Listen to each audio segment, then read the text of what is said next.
In a small town nestled just outside of Des Moines, Iowa, lived a woman named Rachel Carter. She wasn't a celebrity, a politician, or someone you'd ever hear about on the news, until everything in her world flipped upside down. Rachel had lived a quiet life with her husband, Mike.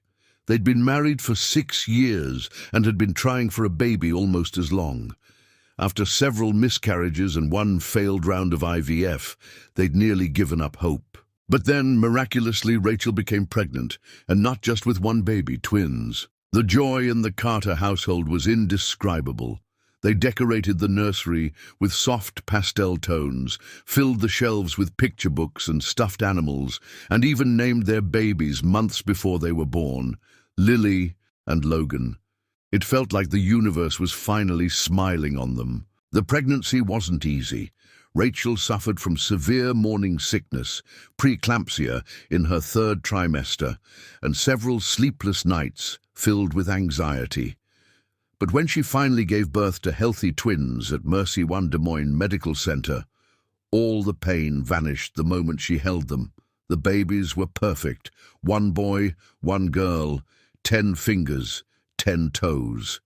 The nurses placed them in her arms, and Rachel sobbed, not from pain, but from overwhelming love. Mike beamed with pride as he cut the cords and kissed Rachel's forehead. They took photos, family visited, flowers filled the hospital room. For 3 days it felt like the fairy tale ending to a long, heartbreaking journey. Then they brought the babies home. Those first few days were tough. Twin newborns meant feedings every 2 hours, constant diaper changes, and hardly any sleep. But Rachel and Mike were in it together. She would rock Lily while he bottle-fed Logan. They were exhausted but happy. Still, there were small things Rachel couldn't shake. Logan cried more than Lily, much more.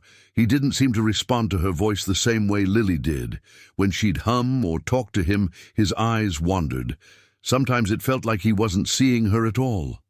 She chalked it up to exhaustion, or maybe he was just more sensitive. But on the 10th day, something happened that changed everything. Rachel was sorting laundry in the nursery while Mike went to grab groceries. The babies were napping in their bassinets. It was a peaceful afternoon. Then the doorbell rang.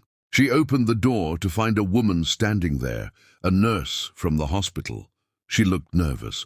Her hands trembled slightly as she held out an envelope.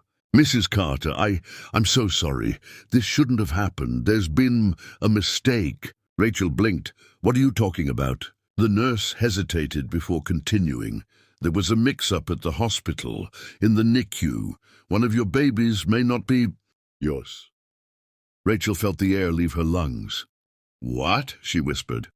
The nurse handed her the envelope and stepped back. "You'll want to read this. There's a number for the hospital. Please call us immediately."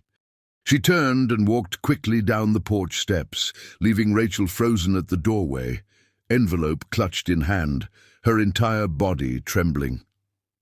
She sat down in the living room and opened the envelope with shaking fingers. Inside was a formal letter from the hospital director, explaining that there had been an administrative error. Due to a labeling mishap during a NICU transfer, one of the twins may have been switched with another baby born on the same night.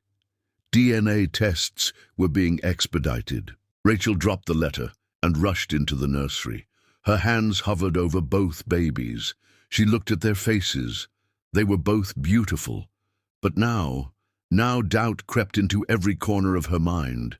Was Logan her son, or was Lily not hers? Or, God help her, were both of them not hers? Mike returned home moments later. He found her sitting on the floor of the nursery, crying. They called the hospital. They drove back immediately. DNA swabs were taken.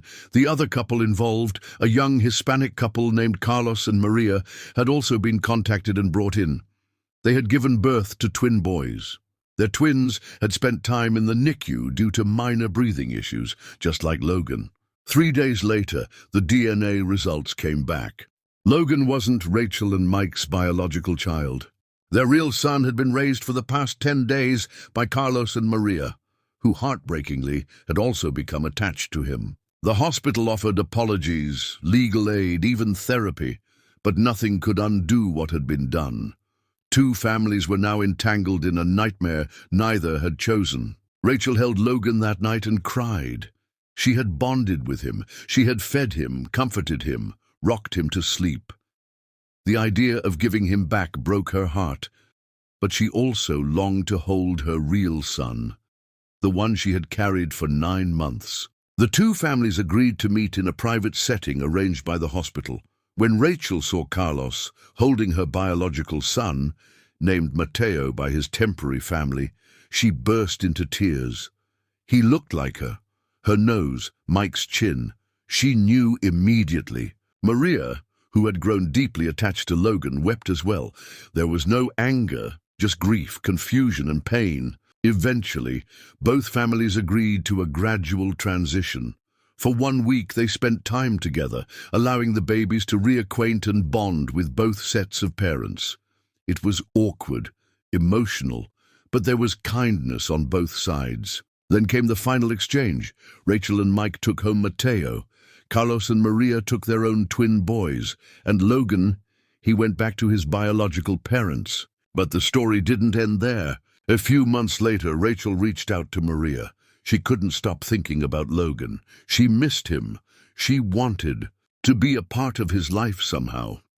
To her surprise, Maria said she felt the same. They agreed to stay in touch, not out of obligation, but out of love. Over the next year, the two families grew close. They celebrated first birthdays together, went on park outings. The babies played side by side like brothers, and even though the mistake could never be erased, something beautiful grew from the wreckage. A bond, a blended family born not from blood, but from shared heartache and compassion. Rachel would often say, "In a way, I became a mother to 3 children that night. Even if one isn't mine by blood, he'll always be mine in spirit." The hospital implemented new procedures. National protocols were rewritten. What happened to Rachel and Maria made waves. CNN, Good Morning America, even the New York Times picked it up. But for the families, the real story wasn't about headlines. It was about healing. And today, years later, the two families live just 10 minutes apart. They still see each other often. Lily and Logan, even though not twins, consider themselves siblings. And Mateo, he knows he was lost for a little while, but found by the right people in the end. Because sometimes life writes stories no novelist ever could, and sometimes the worst mistakes lead to the most unexpected blessings.